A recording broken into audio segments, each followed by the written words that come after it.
The day bison graced your village was the most important day of your life.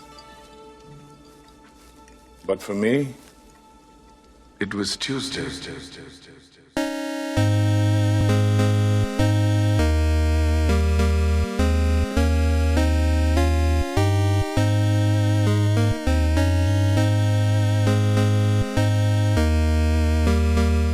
Welcome to the Rated G for Gamers podcast, episode 367. Before we start the show, we want to thank all of our wonderful fans who have supported us. And if you want to show support for the Rated G Network, you can find us on Patreon at patreon.com/Rated G for Gamers. You can also find us on YouTube, Twitter, Instagram, and Facebook at Rated G for Gamers. And finally, please rate and review us on iTunes and Spotify. We appreciate all the love. I'm your host, Dave Bertino, and this is my co-host, Dan. It's 1776 Robinson. What's going on, man? What's going on? You know what? Happy 4th of July episode. Happy 4th of July episode. That's right. This is dropping on the 4th. So to all of our American fans, yeah, Tuesday is the 4th. Oh, wow. All our American okay. fans, happy Independence Day. For everybody else in the rest of the world who doesn't know, we fought off the Redcoats famously, 1776. Well, we declared our independence from England. All right, so if you're one of our British listeners, you could just skip this. You could just skip this episode. I feel like has there been enough time? Has there been enough time? Can we talk about this now? Is it a sore subject? No. Too early. Not yet. Another 200 years. Yeah. Next time you're at a party with some Englishmen, maybe not bring up George Washington. Yeah. Well, yeah. Well, no. If you're a Brit, maybe not vacation in America in July, early July. Well, there you go. I mean, I think one of the many good things to come out of this is taxation without representation, right? Or to the fighting against taxation without representation, right? Why are we paying all this money to this king who is not representing this colony that's like halfway across the world, right? And it's like, what's that about? I totally thought you were going to say something different. I thought you were going to say, all of this, the good thing we got is a Mel Gibson movie, The Patriot, right? Because it was a great movie. Still never seen it. What? You never seen it? No, I've never seen The Patriot. I remember going to the movie theater when that movie was out and seeing some other movie that wasn't good. Maybe I should have saw The Patriot. Maybe you should have said The Patriot. Heath Ledger. Yeah, Heath Ledger was in it. He played his son. R.I.P. the best Joker, in my opinion. Yes, R.I.P. the best Joker. In retrospect, they should have killed him in the movie. That's tough because he was supposed to come back in the third installment, I think, right? Well, they didn't know if they were going to make a third one. They wanted to make a third one. Mm-hmm. I saw like a whole thing about this, and they did want the character to be in the third one. Right. So that's why they, to bring everything together. Mm-hmm. But in retrospect, they should have just killed the Joker. Would have been a lot more dramatic, right? Usually people don't. Well, villains maybe die, but because now years later, right? Like you watch the trilogy, and you're like, well, where's everything ties back to the first one. But where's the Joker? Like, he didn't die, and he was in Arkham. So what happened? I know. Like, they should have said something in the movie, like the Joker was transferred somewhere else to another like DC prison. Right. Arkham Asylum. He's trapped away in Arkham Asylum, and he can't get out. No. I think Arkham Asylum was the where all the bad guys got out. Oh. Yeah, they should have put him somewhere else. Oh, I see. But where else? There's only one prison in the Batman universe.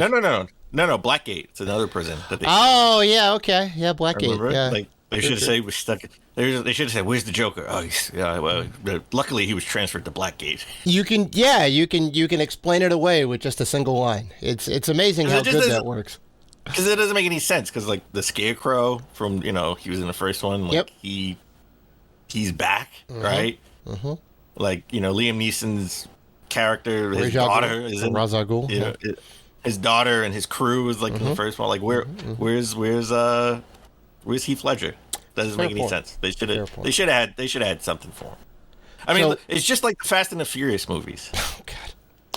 No offense. I love them. But it makes no sense. Well, first of all, none of it makes any sense.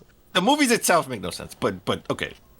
Let's put it in a vacuum, okay? It makes no sense.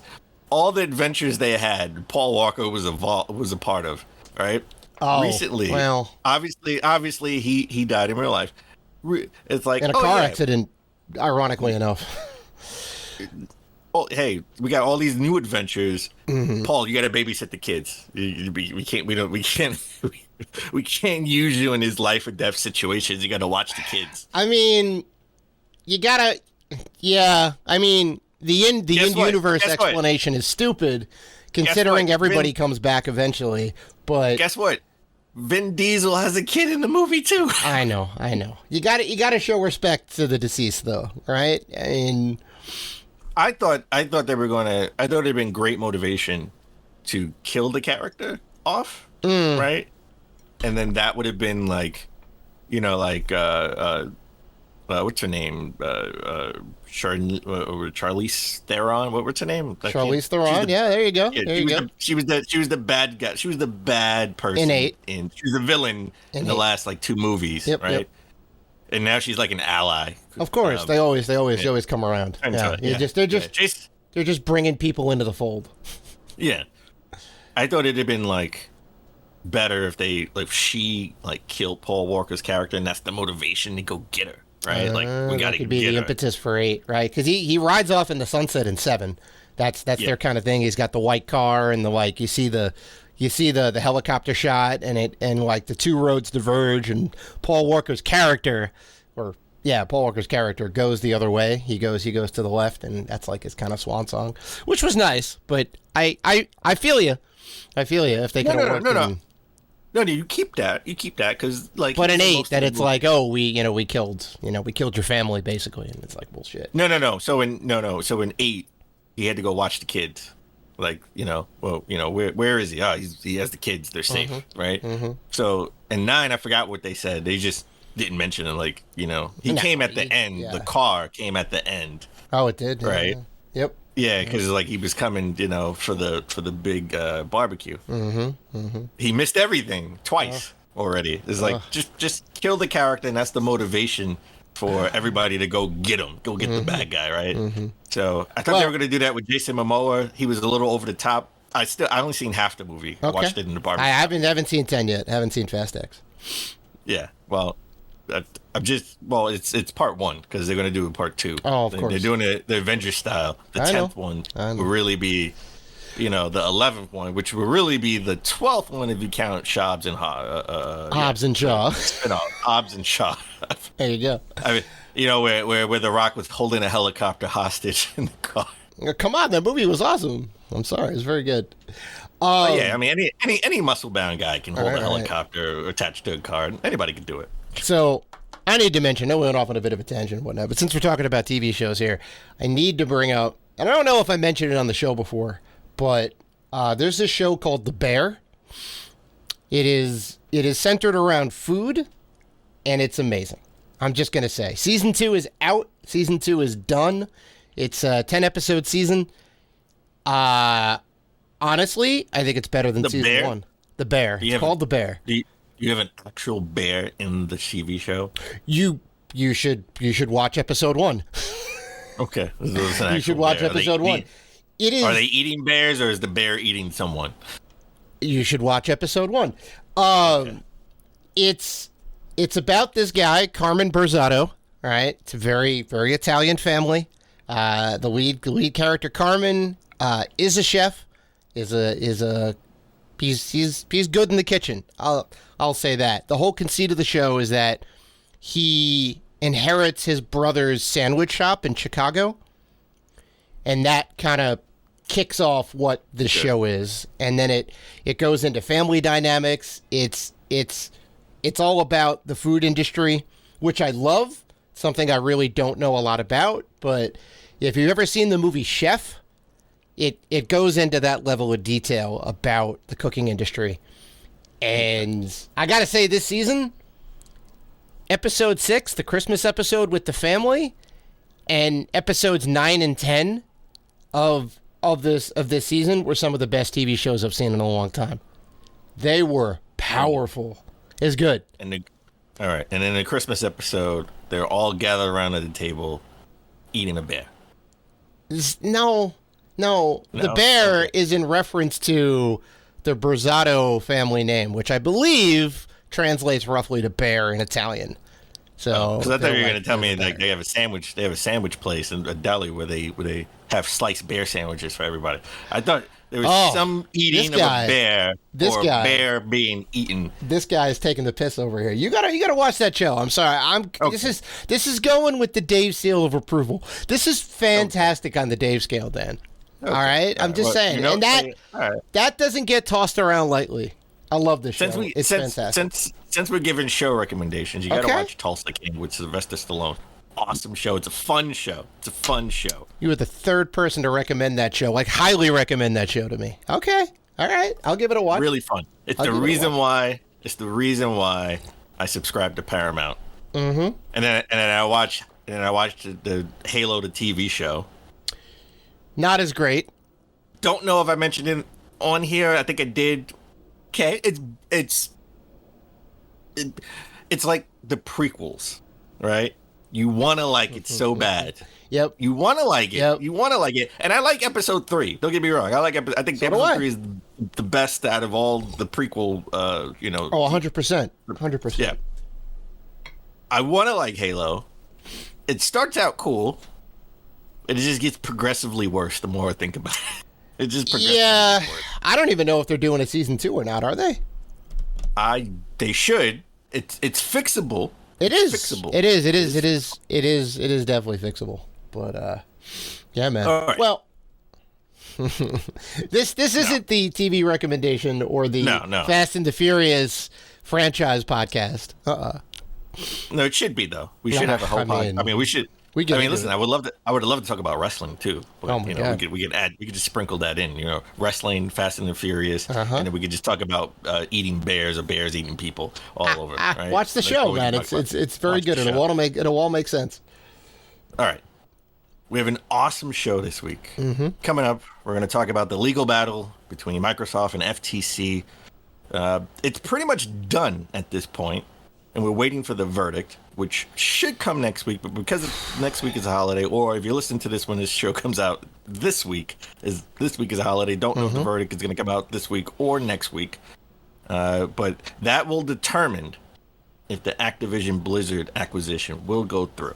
Right. It's crazy, man. And then later in the show, we're gonna talk all about our games of the half year. It's that time. It's that time, Dave. I love it.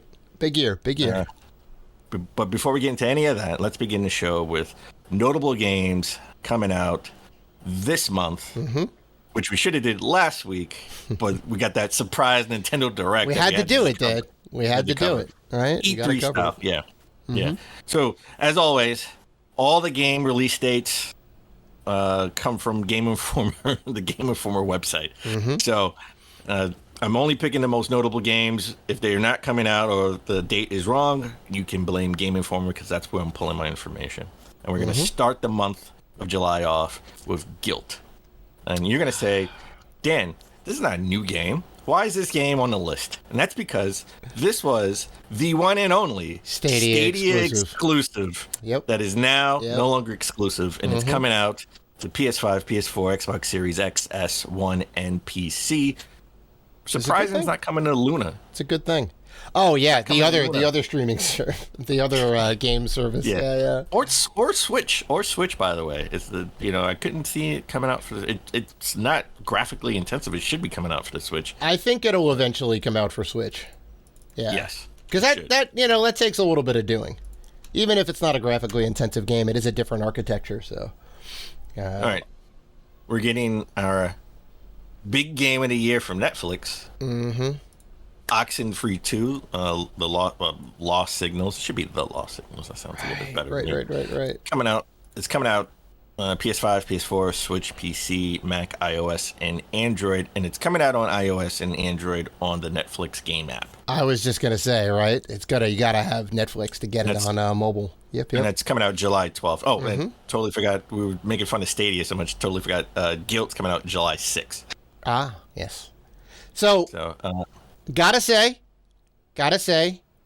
Now, granted, you can play this everywhere, but the fact that it's included with your Netflix games purchase, and because of the type of game it is, right, this kind of narrative puzzle adventure thing, this is a good... I would download the Netflix games app again and play this on my mobile phone.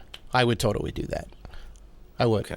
I would. I just have to say, because I've been shitting on the Netflix gaming platform, and I know they bought the studio, but I'm gonna give them some shine. You have, yeah. You've definitely been down on that on Netflix. Well, now they have a good game. Now they have more than just shovelware and the Stranger Things games, which are great. Don't get me wrong, but you can't build a. They have the new Turtles game on there. Shredder's Yes, Revenge. also good. You can play that. Also good as well. They have now 5 games that are worth playing. There you go. How many games do you need for it to be worth playing? 5, 6, 7? Are they one game away? Do you need 6? Like, how many good games? At this point, I would re-enable my Netflix subscription, download the app, and actually play some stuff on there. I would, honestly. Okay. You're right. We're at that point. Good. A game that we were very high on at PAX. Gravity Circuit came out for the PS5, PS4, Switch, PC, July 13th. Very excited. This is the Mega Man-inspired game? Yes. Among many. This is not 30XDX, which is also a Mega Man inspired. That's more roguelike. This is more fixed stages with different bosses. So it's coming out, it looks like it's coming out digital only, but I would assume that, we're going to have our E3 style limited run event in July. I'm going to go out on a limb and predict that they're going to have a physical coming out later this year. Well, pre-order. You think they're gonna announce it this year? Wow! All right. Yeah. I think Gravity Circuit, great game, and people are very high on it. We were high on it. 100%, and I think it will. I think it will probably be an announcement next year. But I don't know. I'd love to have it come out this year, so I only have to buy it once. Well, no. I'm not saying it's gonna come. The pre-orders will be out this year. The pre-orders will be out this year. I don't even think they're going to announce it as like we're producing it this year, but maybe. No, I think we're going to get. I think we're not going to get it until next year, but we're going to be able to pre-order it this year. All right. A game that we're both not interested in, but I hope there is an audience for it because it does look cool for people who are into this. I'm mildly interested. Exo Primal from Capcom, PS5, Xbox Series X, S, PS4, Xbox One, and PC. And later in the month, you can. I think at launch, I got to look back at our E3 coverage with our The Games coverage with Capcom, right. Where you can play a robotic Ryu with a gun and Guile. Yep. Right? That's the Street Fighter crossover, which they need. I think it's a good crossover. But it made no sense because Guile's a guy that's in the military, and I didn't see him. They didn't put a weapon on him in the preview. Like, I didn't see a weapon. He didn't have a gun. You got to play the game to figure out how he fits into it. But Ryu has a gun. That doesn't make any sense. Well, I feel like it'll all make sense once we play it. All right, a game I'm really high on, and I'm going to definitely pick up day one. Coming out on the Switch, July 21st, Pikmin 4. So definitely the game of the summer. We should just break this up into 3 categories: game and a half year, game of the summer, and then the game of the year. You think Pikmin 4 is game of the summer? Yeah. Do you think Final Fantasy 16 came out during the summer? Christmas 2. Therein lies the distinction. I would say Final Fantasy 16 came out during the summer. I would call that Christmas 2, the end of Christmas 2. It's right on the line. That's a long Christmas 2. Well, listen, it's Christmas. Well, Christmas 2 is different than Christmas 1. The original Christmas. The OG, the GOAT. Christmas. The OG Christmas. Yeah. Yeah. Well, look, the OG Christmas we count that starting in September, right? It's really September, October, The beginning of the November, holiday December. season. It is right? definitely a That's 4 long months. window. Yeah. So Christmas 2 to me is February, March, April, May/June. You gotta count January in there. Sometimes we get a. I don't we get a count good January. game. Yeah. January. We've never said January was in Christmas 2. That's like the Christmas layover, and we always. I mean, it used to be a big joke that the games that didn't come out at Christmas would dribble out into the new year, and they were always shovelware. Yeah. So the fact that we're getting good games now is, definitely a good thing. We gotta have a break between the two, all right? So we got a break between between Christmas 1 and Christmas and OG Christmas. We got the summer, which I only count as July and August because big games usually don't come out in July and August, right? We usually get one. The Witcher came out in June. That started June. Right, the June releases around like E3 time or a little after E3 time. Yeah, to hold you over. Usually not. Usually don't get big games in the summer. It's true. Yeah, that's true. So I only count the summer as July and August because we're not going to get like Spider-Man. It lends credence to your point because you're excluding Final Fantasy that big games don't come out during the summer. Yes, pretty much.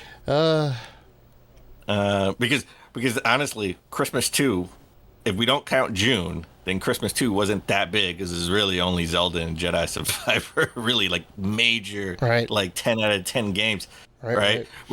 I want to throw June in there because we got some more games. We got Street Fighter 6, and then we got Final Fantasy 16. Resident Evil came out in like March, right? That was definitely big. April had some stuff too.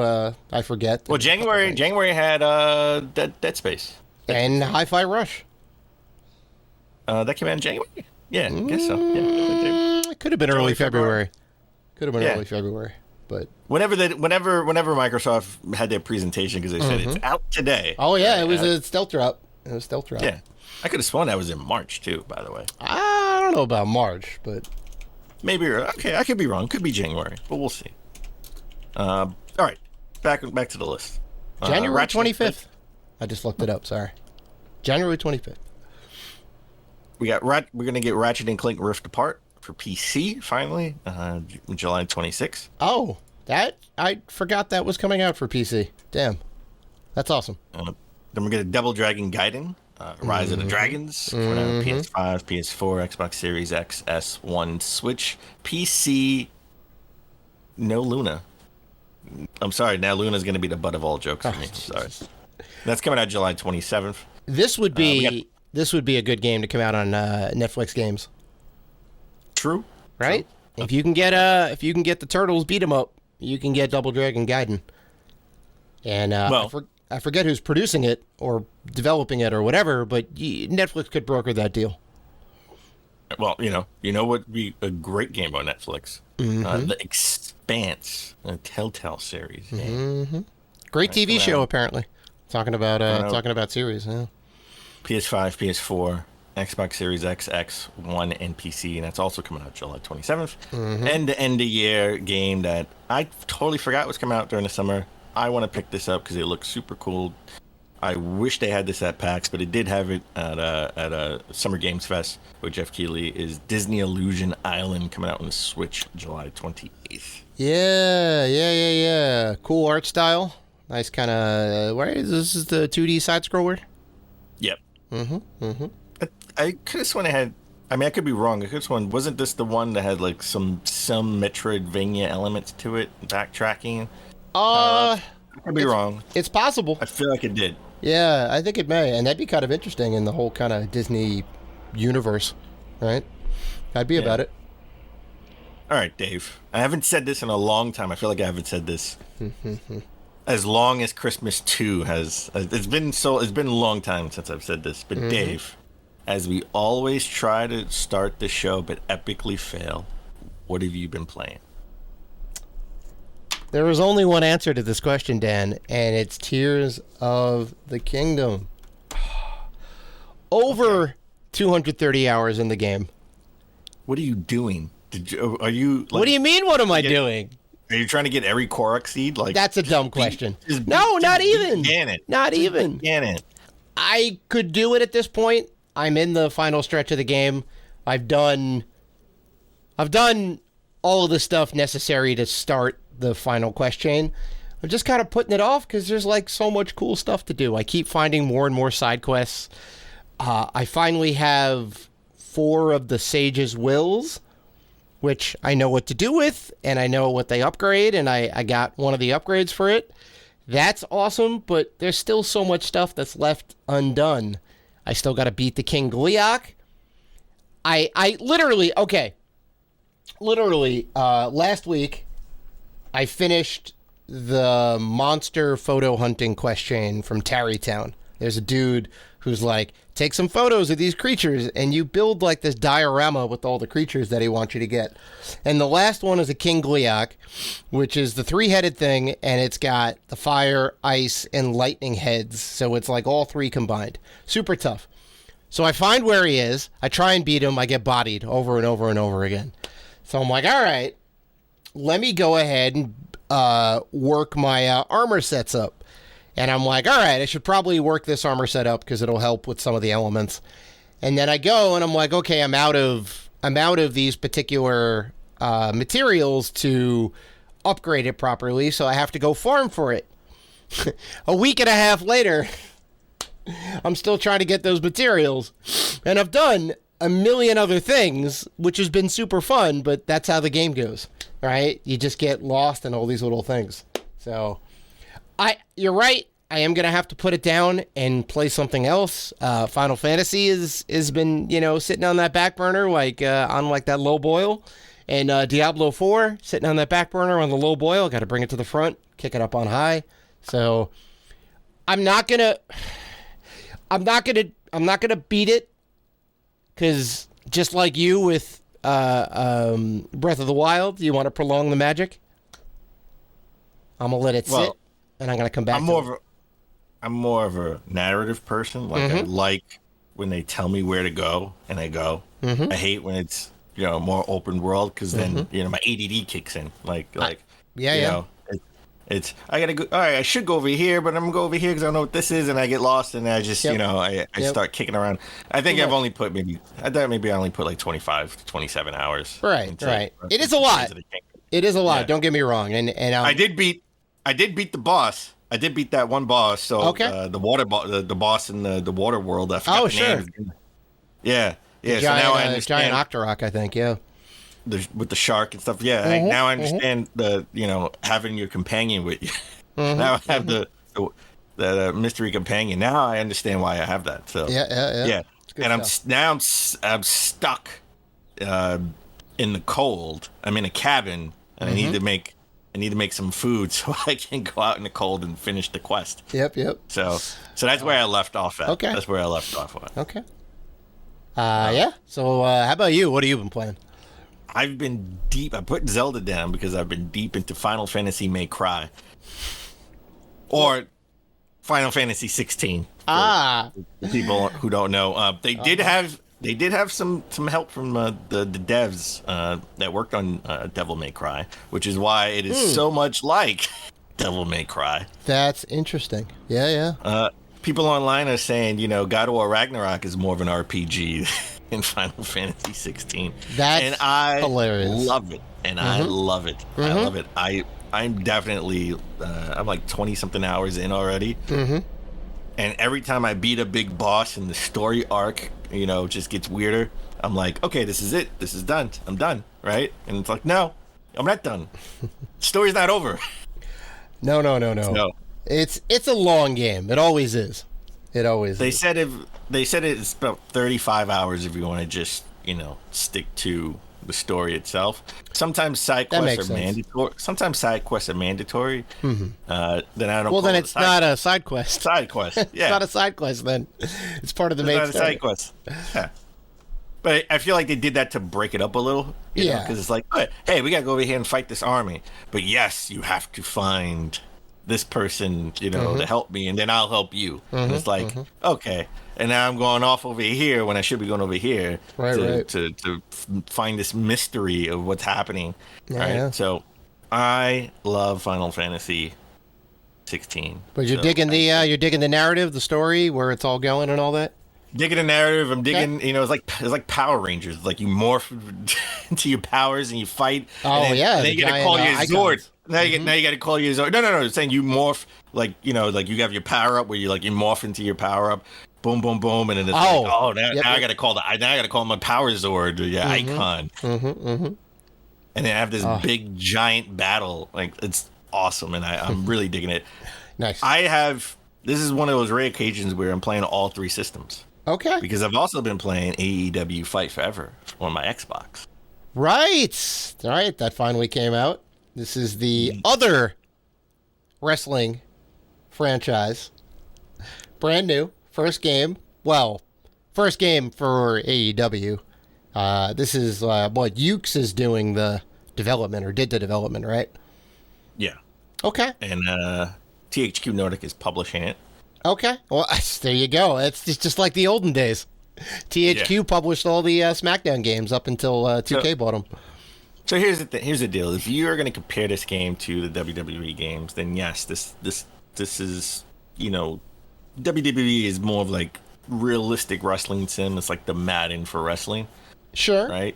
So if you're gonna compare it again to that, then yeah, this game it doesn't hold up. Like, you're probably gonna say, this game is whack, right? Well, but it doesn't hold up because it doesn't meet the sim requirement. Doesn't have all the sim stuff in it, or because it's not a sim game. It's a arcade. It's more of an arcade game. It's more on the lines of the N64 games. So if you grew up with the N64 games. WCW versus NWO. Hey, look! I know in the intro. Look at this. Oh, well, yeah. WWE WrestleMania 2000, right, for the N64. Well, or WWE No Mercy. I think those are pretty technical, no? Technical? I thought those are more on the arcadey side. They started to get more realistic when they got to the PS2 versions, right? Like SmackDown, and then they got the Raw versus SmackDown. Those games. I guess I could see that in some instances. Yeah. I mean, this is a throwback to the N64 games because some of the characters they look more arcadey. They don't look so realistic. Okay. CM Punk is kind of Diesel in the game, and he's not really that in real life. Oh yeah, he must have been whispering in the devs' ears. Now pump up those chest muscles. Come on, you got to give me bigger solar plexus. I've just been playing. I've played every mode. I love the little mini games. They do start you out. I mean, you can start out playing, the story mode where, how AEW started with their first pay-per-view, and you get the call from Tony Khan and said they want to bring you in, and then you start your journey. You got to eat. They actually, if you're going to be a vegan or a non-vegan, you got to work out. Wow, look at that, being all inclusive. You gotta do fan events, like you gotta do meet and greets.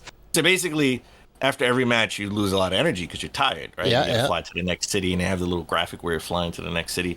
And then you gotta work out, you gotta eat, you gotta do these things to gain your strength up. Right. And wow, that's actually really awesome. You get to the arena, and it's like, well, you're going to be in a tag match tonight, or you're going to be in a ladder match tonight, or you got to prove yourself, and then you got to get over with the fans. So I only did a couple of matches, and I'm pretty, it's a good thing I want to keep doing. And they keep your win-loss record. So even when I get out of the story mode, do like an expedition, I'm like, it says CM Punk is 2-0. That's because I used CM Punk and I was 2-0. Now I'm just doing an expedition. I'm not even in story mode. They keep the win-loss record. Right. Oh, sorry. I just got to ask. Can you be a heel in story mode, or is it always the good guy? If you can, I haven't gotten to that point yet. Okay. I only did a few matches, and I did the ladder match. And I won, and I like the way they sort of configured to do the ladder match. I did the battle royale. I lost. I couldn't last that long because they always put me like the first 4 in to start the match. That's tough. Yeah. They have now. This is the one that I'm going to say is controversial because everybody like IGN, all the major outlets say this mode sucks, and this match sucks, and that's the exploding death match.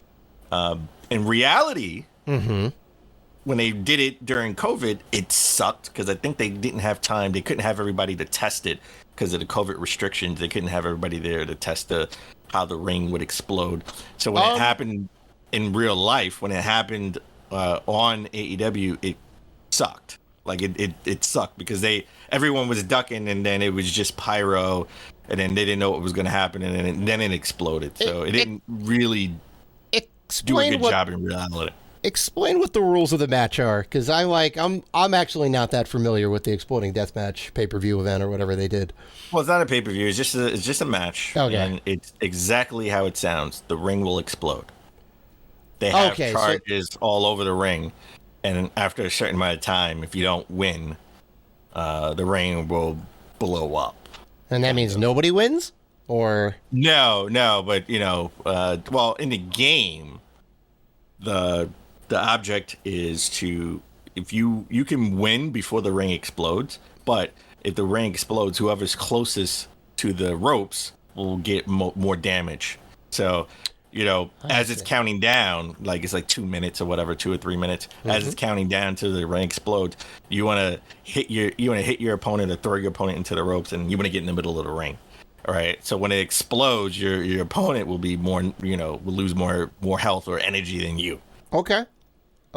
And then you pin them. Yeah, of course. And everybody said, "Oh, the mode sucks. It's garbage." It is not garbage. It's garbage in real life, but I kind of like I kept playing the exploding ring mode because I thought that was cool. You don't get that in WWE. It's different than WWE. Oh, yeah. They barely have hardcore matches in WWE anymore. Yeah, so I would say, again, my gripes with the game is when I pin, the referee takes forever to come to count. I'm like, I can count 3 right now. 1, 2, 3. Like, you should just get down on the floor. 1, 2, 3. I have to wait for her. The main referee is a female referee. She's awesome in real life too. You have to wait for her to come, and she's so slow, and then she has to walk around. And it takes forever. I'm like, oh, come on, I hate this. And some of the, I mean, look, even a WWE game, some of the characters could be a little old because they're not, maybe the gimmick is changed since the game's come out. But this game took so long to come out. A lot of the gimmicks are totally different. Oh, remember this game got delayed. Like a year and a half. Right. It's supposed to come out in the end of 2021, then 2022. I wonder why they wouldn't go back and try and update that stuff. So a lot of the gimmicks are totally different. Right. So I'm not going to fault them on this game. To me, this is just a more updated No Mercy. Right? Like, this isn't evolving video games, like WWE games are trying to evolve to be more realistic sims. I think this is more of an upgraded No Mercy WWF WrestleMania 2000 game. That's not a bad thing. They don't even, just like those games, they didn't even walk down the aisle. You get the music and the entrance, and then once they hit the stage, then it cuts to black, and then they're in the ring. Okay. So if the next game needs to be more of a next step in evolution of that style of game. Yeah. But it's just like No Mercy. The way they have the squared circle, your view of it, and your moveset, right? Completely the same. Right. Well, I think if the sales numbers do well, there's going to be another one. But I don't think they're doing annual releases necessarily. So it may be a little bit before the next one comes out. But I feel like there's going to be a Fight Forever 2 or whatever they're going to call it. Yeah, I could see that. I would love to see that. It would give 2K a run for its money. And then I've been playing on the Switch. I've been playing the demo for Pikmin 4. Oh yeah. Is it good? Which seems awesome. I'm digging the pooch. You get a dog companion where you. Yeah, Tochi, where you can, ride around. It makes it easier to traverse the land when you jump on the dog. Nice. The the demo, just like Final Fantasy May Cry or Final Fantasy 16. Yeah. The demo, whatever you do in a demo does save your progress, and you can play. You can continue it once you buy the full game. So I like when they do stuff like that. Love it. Love it. So that's awesome. And with that said, let's take a break. When we come back, we're going to get into the top gaming news of last week.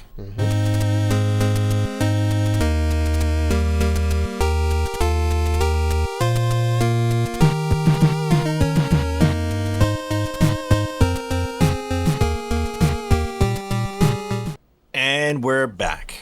All right, Dave, let's get into the top gaming news of last week. Not a lot of stuff. Not a lot of stuff, but we do want to talk about the legal battle between Microsoft and the FTC. And there's a lot of highlights in here. I'm not going to go through every single thing, right? I'm not going to go through every single thing. I don't want to dwell on the fact that all the AAA games for Sony cost like $200 million to make, and that's not even counting the marketing, because someone in Sony's office doesn't know how to properly redact documents because they used a Sharpie. I don't understand all that. I don't want to spend too much time on that because we know they cost a lot of money. I was just going to say, I don't think that's anything surprising, right? $200,000 for a AAA video game. That's like that's just the making of the game, not like. No, I get it. I get it. So it is high. It's like GTA high, but it's fine. But it's just it is funny. What it is.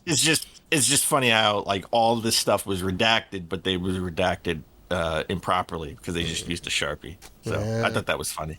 But I want to start it off by the headline that Microsoft, and we're getting this all because these are all public record, right? And people like IGN, GameSpot, all the major outlets have like someone monitoring the hearings, of course, as they go along. That's got to be the best. The hearing, though, the best and the most boring thing ever.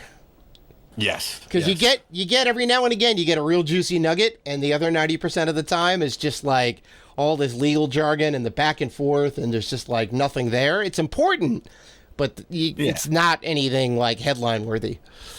Ugh. As of the recording of the show, the hearings are over. Like I said earlier, we're waiting for the judge because this is not a jury trial. We're waiting for the judge to make the decision. What, and that decision will determine if Microsoft is going to buy Activision Blizzard, because I think they had a certain amount of time to get this done.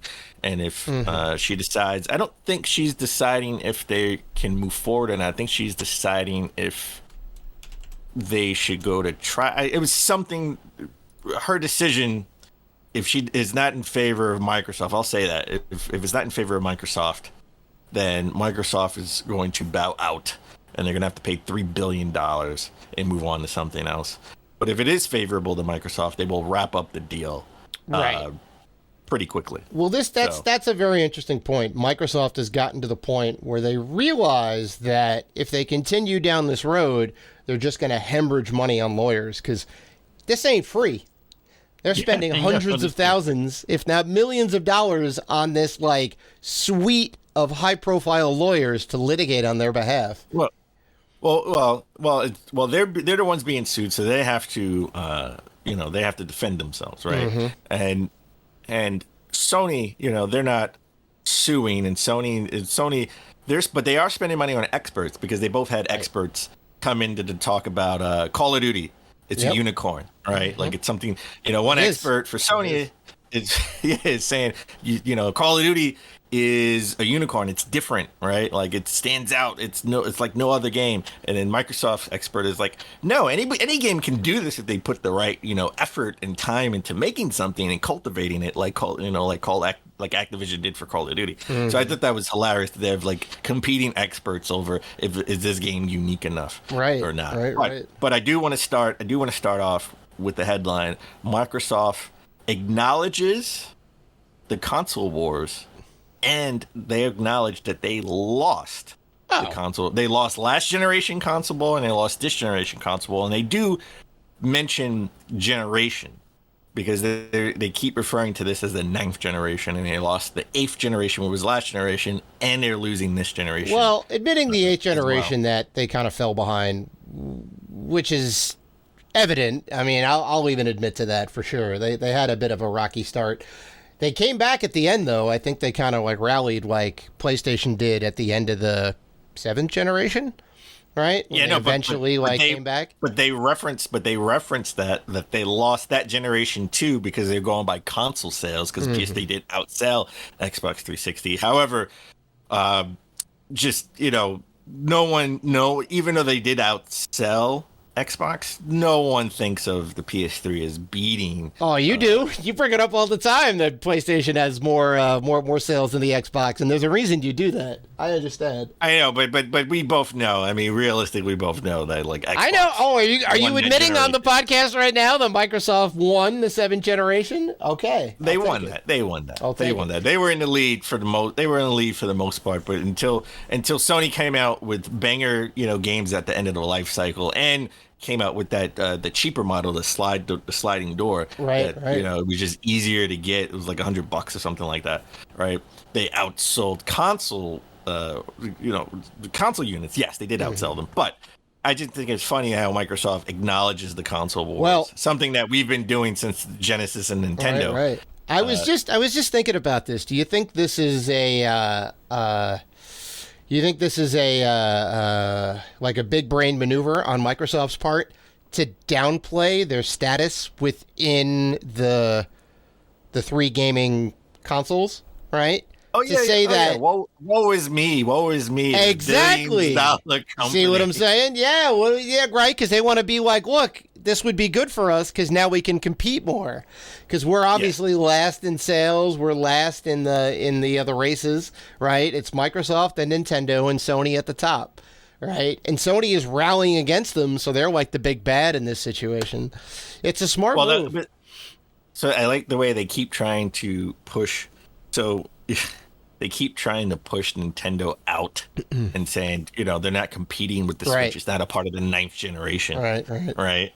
So, and the retort is when you go to the store to buy a gaming console, what's on the shelf? Mm-hmm. The Switch. Yep. So you are competing, right? Because they have a choice. They could buy, of course, they could buy an Xbox, a PlayStation, or a Nintendo Switch. Mm-hmm. So I just think I can't remember a time when any company acknowledged the console wars officially. Not since Nintendo and Sega back in the day, right? The Nintendo and the Genesis, right? The Master System was not even in the conversation. Nintendo and Genesis, and then Super Nintendo and Genesis. Yeah, and by the way, the Genesis did outsell the Super Nintendo. Mm-hmm. All right, but I don't know if anybody actually won, right? That actual generation, because I think they were neck and neck for the most part. Right? It's hard to say who came out on top. It's hard to say because the Genesis, possibly Sega's best system. Yeah, behind the Saturn.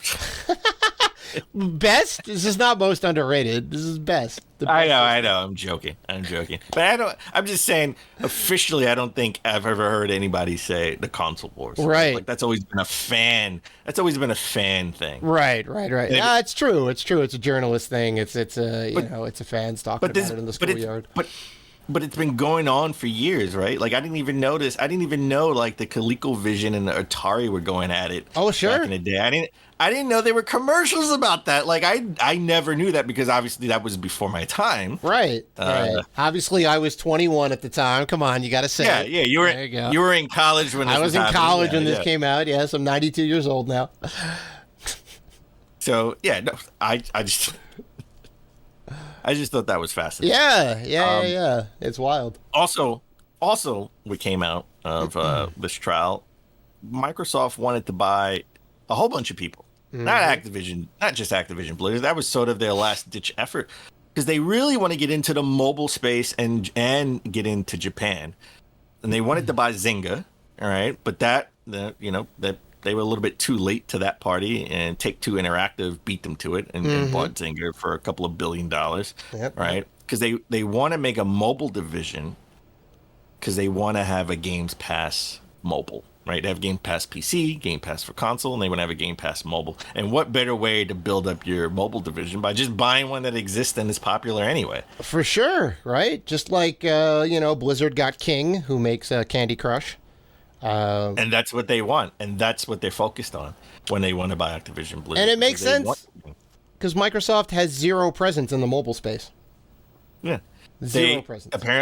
They apparently tried to buy Sega, and Sega told them that they weren't for sale. And they're still saying they were not for sale. Good. And they actually were trying to make a bid for Square Enix because they wanted their mobile games. Because I wasn't really aware that Square had a big mobile presence. There's like 12 different mobile Final Fantasy games that are like still current and ongoing. It's crazy. There's Mobius and Brave Xevious, and they got a ton of stuff. So Yeah. they're trying to buy everybody in the sun. I mean, there were emails where they said they could just outbuy Sony.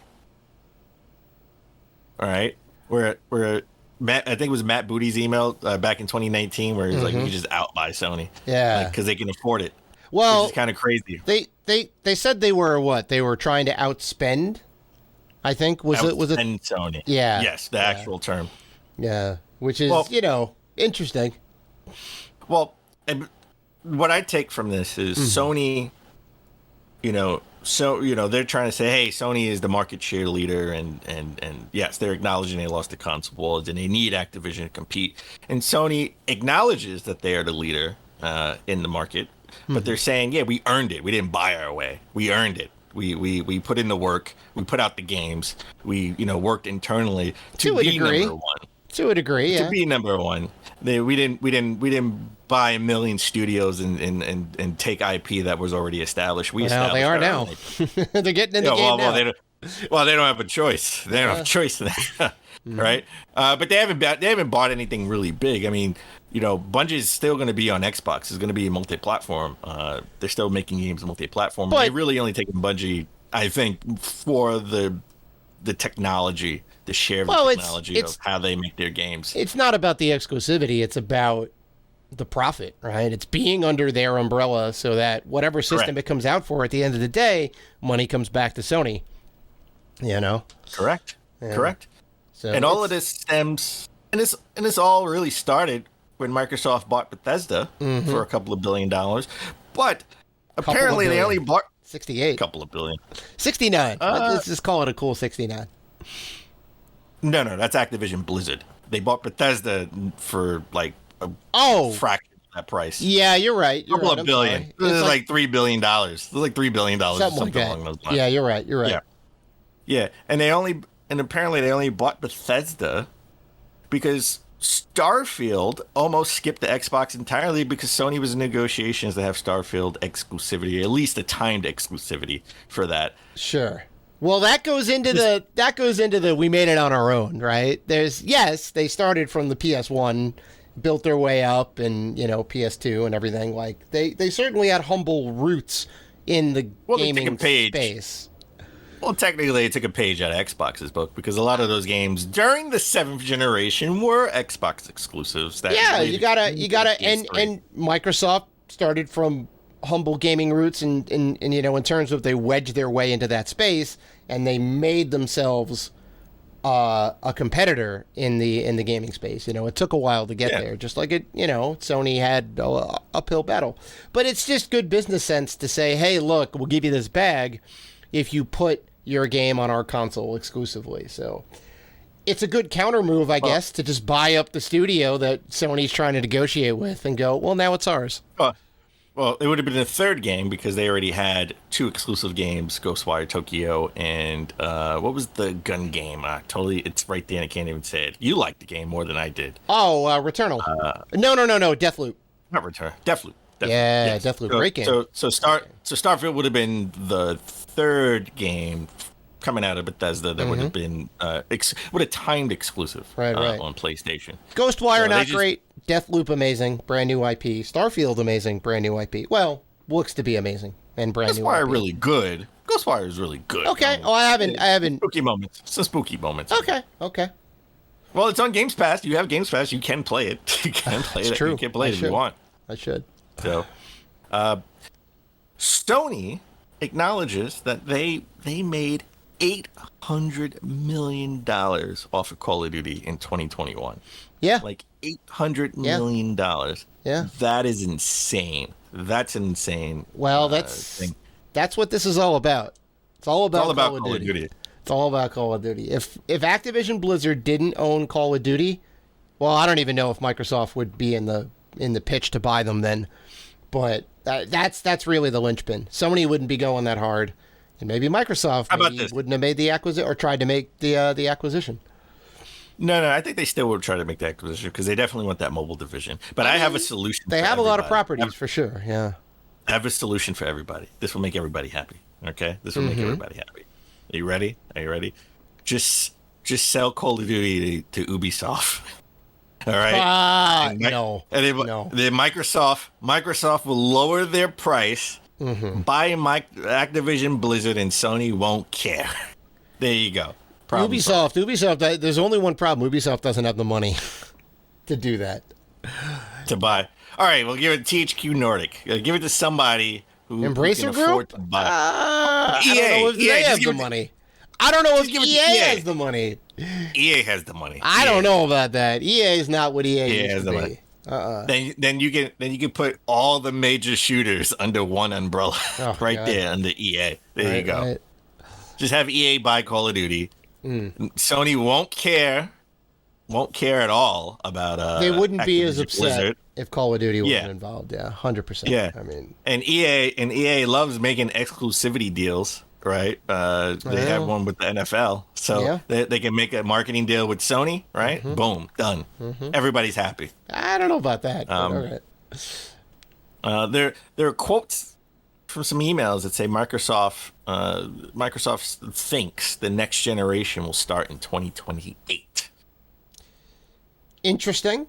That's a 8-year generation. It would be typically they're about 5 to 6 years, I think, is a gaming generation.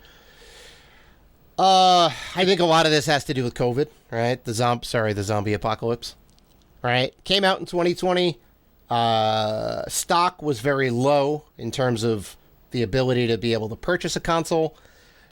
We're finally getting out of that now. You can buy a console pretty easily. You can go into a store and say, "Hey, I want an Xbox or a PlayStation." So quantity is now here. Sony already has discounts. Yeah. On bundles on their website right now. Yeah. It's like 15% off. So it's a lot, not completely back to normal, but it's a lot easier to like get there. And you can't sell video games if you don't have a console to play them on. So true. I think this kind of pushed everything out a little bit, right? Games got delayed. All right, everything just got kind of upended, turned upside down. So interesting. Now that means that if we believe Nintendo and that they want to support the Switch for like 10 years, that means that the Nintendo Switch would be in line with the next console generation, and then everything's back to normal. Because they came out 3 years prior to when the Xbox and PlayStation came out. So they were like, are they in the 8th generation? Is this the start of the 9th generation? That was a big conversation. And now everything will be back in line. So one, I don't know if I truly believe it will be in 2028. I think they were just saying that. Well, to do the, sure. Woe is me. This generation is going to last so long, and we're in last place. Oh, I don't know if they were trying to make an argument. You got to let us compete. No. In context of what this, of what the statement was for the next generation, I think it's in the vein of Oh, look, this generation is going to last so long. Yeah, we're last, right? So, you got to let us compete. We need this so we can stay afloat. Right. Billion-dollar company or multi-billion-dollar company. We got to stay afloat with the big dogs like Nintendo and Sony for the next 5 years. Yeah. So I don't know if it did last to 2028. We would have a mid-generation refresh. At some point, guaranteed. Like we're gonna have it. We're gonna have it regardless. Yeah. I don't think so because I don't think get out of here. 2028. No, because it's not gonna be 2028. We're gonna get cheaper models. Don't get me wrong. Well, I don't think it's gonna be 2028. I think it'll be closer to 2026. We're definitely gonna get a new model, whether it's gonna be a Pro model Well, no. redesign. We're not going to get a. Well, the mid-generation upgrade is a pro model. So I'm saying we're not going to get that. We're going to get cheaper models, but I don't think we're going to get a pro model. I think this generation is going to last 3 more years. I think we're going to get a pro model as well. I don't think we're going to get a pro model. And all the rumors coming out of Sony, at least, had sort of the detachable disk drive, right, with a slimmer model, not a pro model. Which we haven't talked about in the show, but all the rumors said that there were no chatter about a pro model, at least from the Sony camp. And I think, sure. I think in 2020, I think we'll get new consoles in 2026, and that will align with the new console coming out of Nintendo, because I think that would be 2025, like I said in the last episode. Well, now that I'm thinking about it, maybe we wouldn't get a pro model, but not for the reasons you think. Or maybe for the reasons you think. I think, again, because of the zombie apocalypse, COVID, supply line, so everything being kind of constricted, that if you can't even get a regular model, how are you going to get a pro model, right? Everybody now is coming around and buying the consoles they wanted to buy for the last 3 years. So now you're going to go and introduce a more expensive model that is probably going to be a little bit hard to get, right? You already have problems with your regular line. So in that case, maybe not. Making a cheaper model to replace the current model makes sense because you're saving a ton of money. You're bringing down the price a little bit. You're reducing costs. You take a little bit of a price break. You get a slimmer model, right? It's got better cooling in it. Sure, that is going to happen regardless, right? Everybody makes a mid-gen refresh, I guess, if you want to call it, right? They're going to make the PS2 or the PS2 Slim, and it was great. Cost a lot less. They took out a lot of cruft. I do think we will come in line more with the generation with all 3 console makers. I just think Nintendo will start it off. I think they'll announce it at some point next year for 2025, and then I think in 2025 we're going to get the announcements for the next generation for 2026, maybe 2027. Could be. But I think 2028 is too far out, because then, I mean, these machines now are semi-obsolete. They're I disagree. They're running just fine. IGN's tech guy said they are, so I'm going to take the IGN. Compared to what? Compared to PC? Compared to where it should be, compared to where the models could be right now, yeah. Well, I mean, if you compare it to the PC, where a graphics card costs as much as your monthly rent, the console itself, more than that, it costs triple what a console costs. A good graphics card is going to be over $1,000. That'll give you graphics that are visually superior, easily noticeable compared to what the console has. That's a lot of money. That's a lot of money. Where you can get a PlayStation for $500, an Xbox for $500, and a Switch for $300, under $300 if you want the regular model, right? And you get a good console experience. $200 if you want the Switch Lite. Yeah. I don't know. I think we still got some juice in the hopper. But all right. Well, we still had juice in the PS4, PS4 Pro. So those were obsolete. Those started to run obsolete. I think these are starting to run its course. We're in 2023. Starting to run its course. I think another 2 more years, 3 years left. Well, that's a generation. That's exactly a generation. Yeah, I just don't think it'll be 2028, because then it'll be sort of on life support at that point. Well, if it goes to 2028, then you get the Pro model. Right, then you put out the Pro model to compete, and you get the better processor, maybe some more RAM or whatever it is. Well, that's exactly what I said. I said if it goes to 2028, we'll definitely get the mid-gen upgrade, but I don't think it will. Mm-hmm. I think they will just say screw it, scrap it, and we're gonna go put in just here's a brand new console now. Right? I could see arguments on both. I see arguments on both sides, so it's we'll see. We also got talk about the Elder Scrolls 6 and how it is at least another 5 years away. Another 5 years away. That's the least surprising news I think I've heard all decade. I know, but think about it. They announced it 5 years ago, so that would be another. We got a moving JPEG. We got a moving JPEG. Yeah. We would get it's be 10 years from it. It could be in the next console. It won't even be in this generation. Well, right? yeah, and I don't think that's bad by any means, because Starfield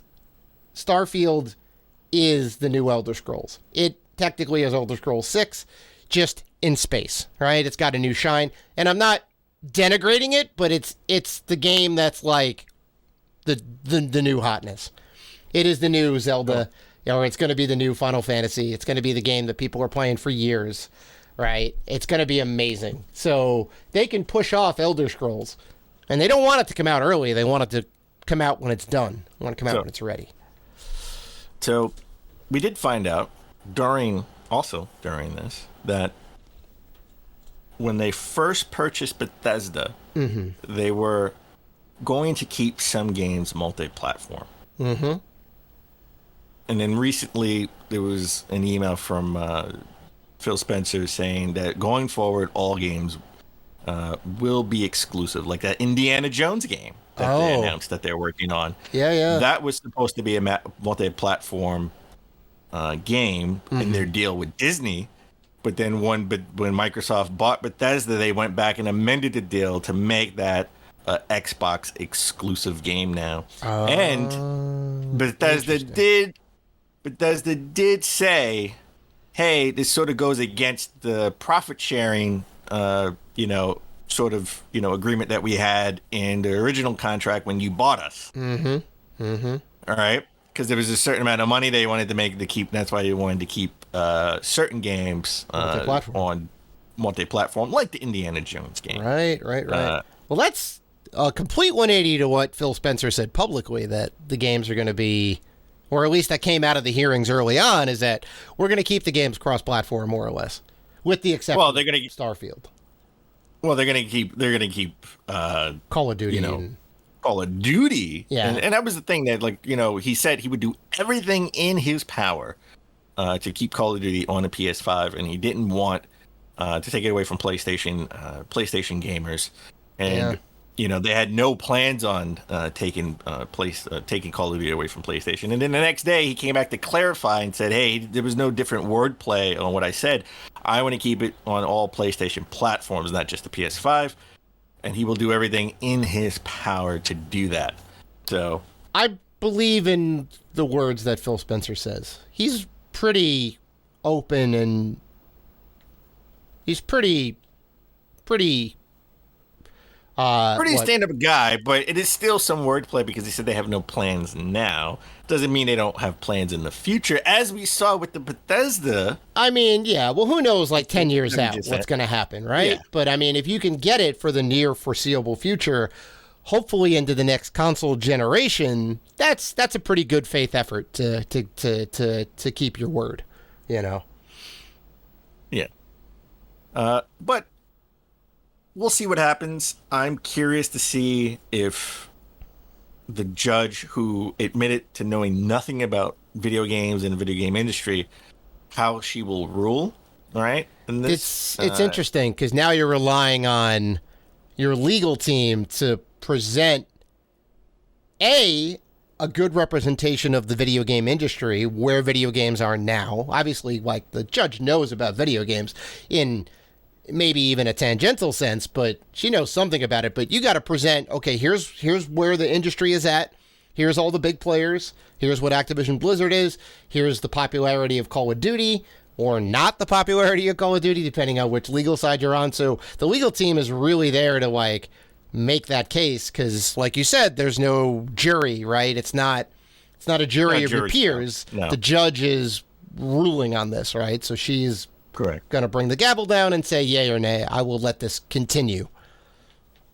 If I had to be a betting man, I'm going to say, out of, sort of sorting through, I sort of summarized, 2 weeks worth of hearings, right? Yeah, it's a lot. I just picked some of the highlights. I'm going to say she's going to rule in favor of Microsoft. Wow. Okay. This is going to wrap up. This is going to wrap up. They're going to wrap up the acquisition, and then. Well, I would be, put it this way, I would be shocked if this wasn't wrapped up this month. Now that we're in July, deal signed, contract signed. I would. Well, that's the whole thing. If they don't wrap this up, they got to pay $3 billion to Activision and bow out. Well, Microsoft is getting out of the they're getting out of the legal battle that they're having. Well, so once this is done, they still go back to court to hammer out the details of the contract, right? Like, the acquisition still needs to be litigated, right? The finer details of it, but there's no roadblocks necessarily. No, they said this would be wrapped up this summer. No, they said no. Well, you said end of the month. You think it's going to be end of the month? I would make a Shake Shack bet. I would make a Shake Shack bet it's not going to be wrapped up by the end of the month. Acquired. No, I mean, when they first announced it, they said this would be wrapped up by July of 2023, which we are in. So they do have roadblocks. So I would say, yes, this would be wrapped up. If the judge rules in favor, this would be wrapped up and signed and done. If they don't, then they're going to bow out and pay $3 billion. Signed, done, and acquired by the end of the month. I will make a Shake Shack bet. Yeah, done. Well, this month, yes. End of July. Done. We're going to see. If it happens August 1st, it doesn't count. Correct. And it has to be a signed contract. Microsoft has to own. See, here we go. Here we go. Not here we go. I'm hammering out the details. Yes. Gotta want you to weasel out of it and go, well, they said yes, but they didn't sign the contract. Yeah, they said yes. It's done. It's over. No. Contract signed. To buy them. Contract signed. Have to buy them. See, you're gonna find a loophole. No, right? I'm not. I'm just defining the terms of our bet. They got to sign the contract, but the check didn't clear until August 1st. It has to be that we can officially say Microsoft has acquired Activision Blizzard. They are underneath the Microsoft umbrella. All right, which means a signed contract. Signed contract. Yes. Okay. Check doesn't need to clear. I mean, the check is definitely going to clear, but that's up for J.P. Morgan Chase to figure out all the details of the money. It's got to be a signed contract. Come on, you went straight to Chase. Chase, all right, whatever. So this is not part of it. This is not a part of the hearings, but I did want to say that the Canada's regulatory authority has spoken up against the proposed acquisition, of course, and claimed it might lead to reduced competition in the gaming space. Yeah, that's the argument everyone's making. Yeah, everybody's chiming in on this. Mm-hmm. I could have sworn we had a report that Canada sort of agreed to it, but apparently maybe that was only the UK, not Canada. I mean, this is the regulatory authority. It could be different parts of Canada that are saying yay, but the regulatory body is saying no. Just like the CMA, right, isn't necessarily speaking for all of Europe. They're speaking for the CMA, right? The CMA is one governing body. So I'm gonna say they're gonna wrap this up. This is done. I've always stated that. Every time we talked about this, you were in doubt that this would happen. I would be shocked. It's still up in the air, and it's taken a lot longer than anyone expected. But I was like, no, this is gonna go. I would be completely shocked. I would be completely shocked if they didn't wrap this up. Okay. And get this done. Well, I'm not saying they're not gonna get it done. I'm just saying I don't think it's gonna happen by the end of this month because that's like 4 weeks away, literally. Pretty sure we're recording this on July 1st. So you have 31 days to make this happen, Dan. There. I have 30 days. All right, done. It's over. Yeah. I got this. Okay. All right, let's get back to actual video games. A couple of rumors coming and floating around. Well, not really rumors, but a couple of things floating around. We got two more remakes to look forward to, possibly, in Red Dead Redemption and Assassin's Creed 4 Black Flag. So, Red Dead Redemption was rated in the Korea ratings board in 2023, which people are speculating that they're working on a remake of the original game. And then all the rumors and reports are coming out of Ubisoft that Assassin's Creed Black Flag, which is Assassin's Creed 4, will get a remake coming at some point next year. At least that's what I 100% agree with Assassin's Creed. Black Flag is lauded as possibly the best in the series. I would agree. It is very good. The fact that they did 3, they remastered 3, and that worked out amazingly well. on like all platforms. They're totally do it for. I don't see why they wouldn't. Now the Red Dead thing is interesting because they did have, at least on Xbox, they had a 4K upgrade pack, right? Upgraded textures and whatever else. They made some enhancements to it that took advantage, I think, of the 1X capabilities, which gets carried forward into the Xbox Series consoles. So they had some improvements to it. A full-on remake? I don't know, because they're already they're all hands on deck on GTA 6, which... You know what I want? The original, the game that started it all, Red Dead Revolver. Make a remake of that and make it better. Oh my God. Well, yeah. Everybody forgets about Revolver. Which, because that started it all. Red Dead Redemption, technically was the sequel. Then we got Red Dead Redemption 2, which should have been 3, but whatever. We're not getting into that. But it's in the same vein as like Soul Edge, right? And Soul Calibur. Like Soul Edge started the series, and then went to Soul Calibur. Yep. And then Soul Calibur 2 and 3. It should have been, Soul Edge. And I would say that's probably the better thing to do, because A, it's a much smaller game. B, it's on PlayStation 2 and original Xbox. That's how old it is, right? Yeah, it's stuck there. Pretty sure. Well, I mean, I'm pretty sure you can play it on any of the Xbox consoles. Yeah, it's backwards compatible that way. But the graphics are certainly stuck in that era. It does not look pretty. And the gameplay. And yes, it was definitely rough. It was definitely rough. Yeah. From a game they bought from Capcom of all things. Wow, I didn't know that. Wow. It was made by, I think, Angel Studios was working on it, and it was supposed to be a Capcom title, if I'm not mistaken. And it ended up being bought by Rockstar. And, okay. All right. And the end of news, we're going to, rest in peace to the Game Boy that survived the Gulf War. That was on display. That was on display at the Nintendo New York store. But they have since somebody noticed that they removed it, and it's back in Redmond, Washington, at the Nintendo headquarters. They haven't given any explanation why they removed it, but that is, I mean, I don't remember the last time. I remember seeing it. I took pictures. I don't remember when we went there to pick up Zelda. I don't remember seeing it there. Oh no, I think they had it gone by that time. Well, it was all Zelda themed anyway. Yeah. And they always do different exhibits, and they always move stuff in and out. They've had like the graph paper drawings of the old Mario development sheets, right? You kind of get a little behind the scenes of it. They always swap things in and out. I know, but they never swapped this out. Like from what I can remember, always going to the Nintendo store. I know. There. It's iconic. Right. Maybe it's going in for some repairs. Maybe they're doing a checkup on it. Maybe the battery died. Battery acid. No. Very smart to not put batteries in it. They use the little power adapter.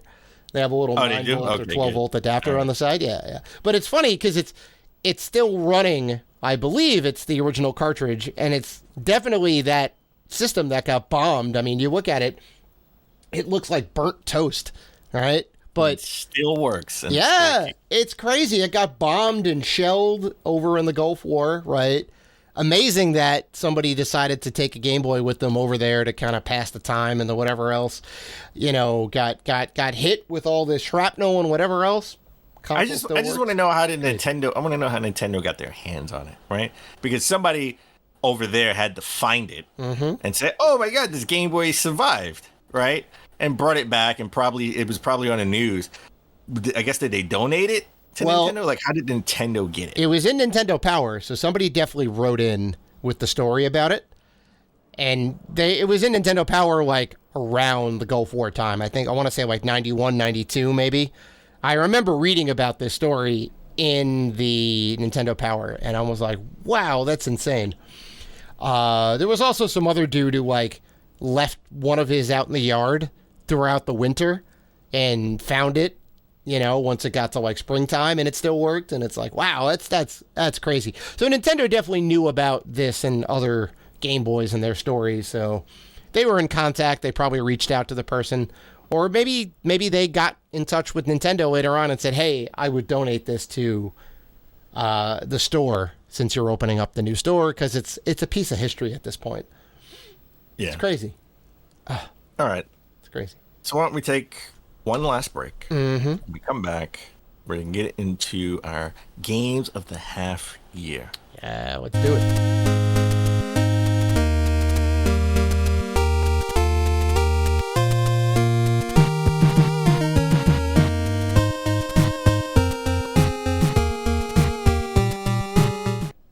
And we're back again. Let's talk about the games of the half year. Mm-hmm. This is turning out to be a monumental year. It is Not a gonna monumental lie. year It already. is. It was no. It's getting there. there. It's getting there. It's Oh, getting God. there. It's getting there. It's Mm-hmm. it's turned out to be, maybe one. It could be in the running of top 10 greatest gaming years of all time. If it keeps It up. already is. I'm sorry. It's huge, man. No. Top 10, Well, top 5. Oh, top 10. Top 10. We had a lot of great gaming years, but We've had some. let's yeah. get into our top gaming years of the half year, and I want you to start. What are some of the games that you think that made it into the echelon of great games Okay. in the last 6 months? I'm gonna go ahead and preface and say that I haven't played as many of the games as you have. So you may notice some omissions, especially coming from a one super huge Final Fantasy fan. Can't necessarily put a game on the list that I haven't dedicated. That is always the caveat when we go for Yes. game of the year discussions. And These half have of to the be year. games that we played and Have to played be for a games. decent amount, and also think that they deserve to be game of the year. So I've got 3, and my first pick is the Resident Evil 4 remake. Surprise, surprise. I love this. This is how you do it right? They changed a lot of things that necessarily didn't work, or things that were kind of outdated with the original, like the QuickTime events. Got rid of all of that. They reworked a lot of scenes. I think for the better. I think most of the stuff turned out really well in that game. That's how you do it. Capcom knows what's up. Resident Evil 2 success. 3 successful, not as successful as 2. 4 back on track with it. Amazing. Love that game. So yeah, that's my first pick. Sleeper hit, Hi-Fi Rush, the game that you beat. Yes. You took it to completion. I Yes. still got to beat it. It's got an amazing soundtrack, right? It's got a great art style. The mechanics are tight, and it's a brand new franchise. And it was stealth dropped at the beginning of this year. It was like the first big game to come out in 2023. So that's definitely something of note. And in a year of AAA games, and a year of a lot of 10 out of 10s or 9 out of 10s, for me, it says something about Hi-Fi Rush for me to like elevate it and put it up put it in the list. And the final pick shouldn't be anybody's surprise. The game I put 230 hours plus into is Legend of Zelda: Tears of the Kingdom. Better than Breath of the Wild? I think you put enough time in. Well, I have to go back to the Breath of the Wild, and I'm probably going to do that at some point and do a comparison that way. Because, like, I remember Breath of the Wild, remember it being great, and, it was only, like, 6 years ago, so it's still, like, kind of fresh. But I want to see, like, how the improvements stack up to the original, because the one thing you lose is the newness of it, right? This is a evolution, not a revolution of the franchise. So coming from Skyward Sword into Breath of the Wild was like an upheaval of the, they like went back to its roots. They like took out a lot of stuff that wasn't working. It was really different. This is an improved version of Breath of the Wild. So it's better in that, like, yes, the gameplay's better and the quality of life improvements and all that. But Okay. hard to say. You know what I'm saying? Like, if I get it. if this was what Breath of the Wild was and brought all the new stuff in there, all the innovation, the Skylands, the Lowlands, the Underground, all the new monsters and everything like that, it would be an even better version of that Zelda launch title, if you know what I'm saying, right? Like, yes. Yeah. Yeah. If Breath of the Wild didn't exist, this would be, like, even better. It'd be 11 out of 10. Okay. So, great. Amazing. hard to say if it's better than Breath of the Wild. Yeah, it's tough. Okay. All right. So some of our games overlap, right? Like, I love the Legend of Zelda Tears of the Kingdom. It's great. I haven't finished it. I definitely want to go back to it. It's one of those games where you can go back to, but it's kind of hard to go back to because there's so many different elements to, the game mechanics that I'm like, I forgot how to fuse stuff now. Yep. Right? I forgot how to slow down time, which is you really do need that when you got the arrow and you jump it in the air. Yes. So you don't want to wait too long between playing, Zelda, but I definitely had to take a break. Yeah. Hi-Fi Rush, loved it. I called it one of the games of the half year, and now I can't even put it on my list. So many good games keep coming out. Yeah. This doesn't fit our Game of the Year parameter, but I'm going to put it as an honorable mention because some people on the internet are putting it in there on game and a half year. Is this the PSVR 2? No. Oh. No, I haven't played that. I haven't played it, so I can't. Okay. It's really good. I heard it's really good. But Metroid Prime Remastered. Some people are putting that. How did I forget about that? Yes, Metroid Prime Remastered. 100%. Yeah. Yeah, but it's not a remake. It's more of a remastered. We did sort of set the parameters of, a remake has to be enough new, like Resident Evil remake, for it to make the list. It is the original game with some quality of life improvements and better graphics, and that's about where it begins and ends. Yeah, you're not wrong. You're not wrong. Yeah, you'd have to make a case for it, I think. Yeah. Yeah. And I'm going to do another honorable mention, a game that if you did play, I think you would add it to your list. I did play it. I do own it, and that is Dead Space remake as well. All right, so I have to put that as an honorable mention. So because you took Tears of the Kingdom, I'm going to wouldn't say take. I mean, come on now. Yeah, well, because you mentioned Tears of the Kingdom and Hi-Fi Rush. Yeah. I'm going to amend my list slightly and put something on this list. This is in no particular order, so I'm going to start with the game that is not on the list that you can't see, and I'm going to say Bayonetta Origins, Cereza, and the Lost Demon. Totally forgot about that game. Oh, yeah. That game was so unique, awesome. It is one of the top Bayonetta games. It's not better than 2. Sorry. It's still not better than Bayonetta 2, though. So love that game. A game that we purposely haven't talked about on the show for many reasons, which we we did say, hey, when it comes to Game of the Year or Game of the Half Year, we'll sort of pull back the curtain and actually talk about this game a little bit more, and that would be Hogwarts Legacy. Okay, as a game itself, judging it on its own merits, nothing else. Right. This is the Harry Potter game everybody wanted. Yep. This is the magic game everybody wanted. Yep. I think it's awesome. I like going to class and learning new spells and play. Like, I never thought I would like going to school, but going to Hogwarts was awesome. This is an awesome game. It could get a little boring at times when you sort of leave Hogwarts, right? This, it's not as compelling, but when you get back to Hogwarts in the city part, like you're following the story, and I'm all about that narrative, and it does have a compelling story, super compelling story that I won't spoil for you because maybe in one day, I know you hate spoilers, but I do. It's the Harry Potter game everybody wanted. It's the Harry Potter game all those Harry Potter games should have been. Of course, I definitely do want to get into it. Yeah. So, but and of course, if it wasn't for any outside forces, this would have been called Harry Potter Legacy. Oh, right. Well. They probably would have did something along those lines, but they called it Hogwarts Legacy, not to have the Harry Potter name in it. Street Fighter 6. Yes. Right now. Love that demo. Best fighting game. Yeah, right now, best fighting game out there. I love the story mode where you could just run around New York City or, Metro City. A former Mayor Mike Hagar fame. All right. Okay, it's New York City. Come on. It is. Yeah, very much. Yeah.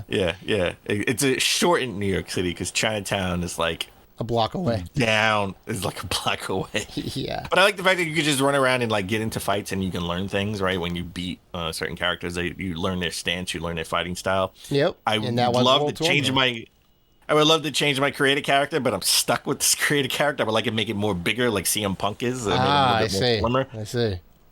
Bringing everything full circle, you see?